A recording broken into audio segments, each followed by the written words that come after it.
नमस्कार और स्वागत है आप सभी का। आज हम बात करेंगे उस मैच की जो मैदान पर खेले जाने से बहुत पहले ही ड्रेसिंग रूम में ही खत्म हो चुका था। जी हाँ, आपने बिल्कुल सही सुना। क्रिकेट का सबसे बड़ा मुकाबला, एक ऐसा यू टर्न जिसने दुनिया भर के फैंस की धड़कनें मानो रोक दी थीं।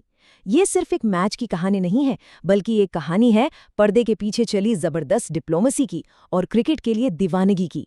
तो चलिए इस पूरे रोमांचक ड्रामे का एक्शन रिप्ले देखते हैं। जरा सोचिए, क्रिकेट कैलेंडर का सबसे बड़ा मैच और खबर क्या आती है? Game over. अरे दुनिया भर में करोड़ों फैंस के दिल बैठ गए। भारत पाकिस्तान का वो महामुकाबला जिसके लिए महीनों से माहौल बन रहा था, उस पर रद्द होने की तलवार लटक रही थी।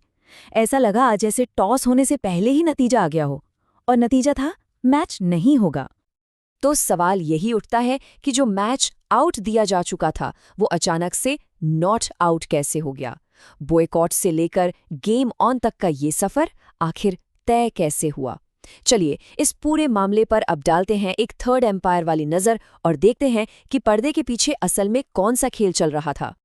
तो इस कहानी की पहली गेंद कहाँ से पड़ी? देखिए, ये समझना बहुत जरूरी है कि इस विवाद की पिच सिर्फ भारत और पाकिस्तान के बीच तैयार नहीं हुई थी। पहला विकेट गिरा एक ऐसे फैसले से जिसने पूरे टूर्नामेंट का समीकरण ही बदल कर रख दिया। और फिर देखिए कैसे एक के बाद एक विकेट गिरते चले गए, जैसे कोई बैटिंग कोलैप्स हो गया हो। सबसे पहले आईसीसी ने बांग्लादेश को वर्ल्ड कप से बाहर का रास्ता दिखाया। फिर बांग्लादेश ने पलटवार करते हुए सुरक्षा कारणों से भारत आने से ही मना कर दिया। और फिर पाकिस्तान बांग्लादेश के समर्थन में भारत के खिलाफ मैच से हटने की धमकी दे बैठा। मतलब एक ऐसा डोमिनो इफेक्ट जिसने क्रिकेट की दुनिया में भूचाल ला दिया था। और सुनिए, ये कोई आम बॉयकॉट की धमकी नहीं थी। आईसीसी इवेंट्स के इतिहास में भारत पाकिस्तान क्रिकेट में ऐसा पहली बार हो रहा था। पाकिस्तान किसी आपसी मसले पर नहीं, बल्कि एक तीसरे देश मतलब बांग्लादेश के लिए सॉलिडारिटी दिखाते हुए अपने सबसे बड़े मैच से हटने की बात कर रहा था। ये एक अभूतपूर्व अनसुना कदम था। देखिए, जब मैच हाथ से निकलने लगता है तो कप्तान क्या लेता है? एक स्ट्रेटेजिक टाइम आउट। यहां भी कुछ वैसा ही हुआ। अब एक्शन मैदान से बाहर बंद दरवाजों के पीछे शिफ्ट हो चुका था, जहां मैच को बचाने के लिए हाई स्टेक्स डिप्लोमेसी का एक अलग ही मुकाबला चल रहा था। और इस डिप्लोमैटिक मैच के ये थे प्रमुख खिलाड़ी। आईसीसी के दो बड़े अधिकारी इमरान ख्वाजा और मुबाशिर उस्मानी सीधे लाहौर पहुंचे। वहां पीसीबी चेयरमैन मोहसिन नकवी और बीसीबी अध्यक्ष अमीनुल इस्लाम के साथ एक त्रिपक्षीय बैठक हुई। सारी उम्मीदें इसी बैठक पर टिकी थी कि यहां से कोई समाधान निकलेगा। और फिर आया ये आधिकारिक बयान जिसने सब कुछ साफ कर दिया। बात अब सिर्फ क्रिकेट बोर्ड्स की नहीं रही थी, बल्कि इसमें कई देशों की कूटनीति भी शामिल हो चुकी थी। खबरों के मुताबिक श्रीलंका जैसे मित्र देशों ने भी पाकिस्तान से खेलने का आग्रह किया था। मतलब आप समझिए, दबाव चारों तरफ से बन रहा था कि ये मैच होना ही चाहिए। तो अब बात करते हैं उस मैच जिताऊ साझेदारी की जिसने इस संकट को खत्म कर दिया। आखिर वो कौन सी डील थी? क्या पेशकश की गई जिसने सभी पक्षों को वापस बातचीत की मेज पर लाकर खड़ा किया और मैच का रास्ता पूरी तरह साफ कर दिया? ये थे वो 3 बड़े वादे जो आईसीसी ने बांग्लादेश क्रिकेट बोर्ड से किए। पहला, कोई जुर्माना नहीं लगेगा। दूसरा, अपनी बात रखने का पूरा हक मिलेगा।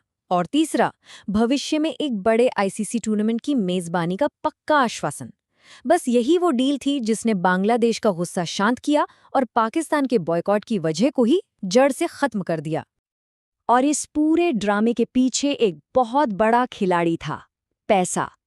$174 मिलियन। आप सोचिए, ब्रॉडकास्टर्स, स्पॉन्सर्स, टिकटों की बिक्री, इतना बड़ा वित्तीय नुकसान झेलने के लिए भला कौन तैयार होता? पैसे के इस जबरदस्त दबाव ने भी हर किसी को समाधान खोजने पर मजबूर कर दिया। तो आखिर में नतीजा क्या निकला? पाकिस्तान ने बांग्लादेश के साथ अपनी एकजुटता दिखाकर एक मजबूत संदेश दिया। लेकिन इस पूरे खेल का असली मैन ऑफ द मैच तो भाई क्रिकेट ही रहा। सबसे बड़ा मुकाबला बच गया, एक बहुत बड़ी वित्तीय तबाही टल गई और टूर्नामेंट की साख पर कोई आंच नहीं आई। Win win situation. तो मैच तो बच गया। अब चलते हैं सीधे पोस्ट मैच प्रेजेंटेशन की तरफ। देखते हैं कि क्रिकेट की दुनिया से इस पर क्या प्रतिक्रियाएं आ रही हैं और इस ऐतिहासिक प्रतिद्वंदिता का भविष्य अब क्या नजर आता है।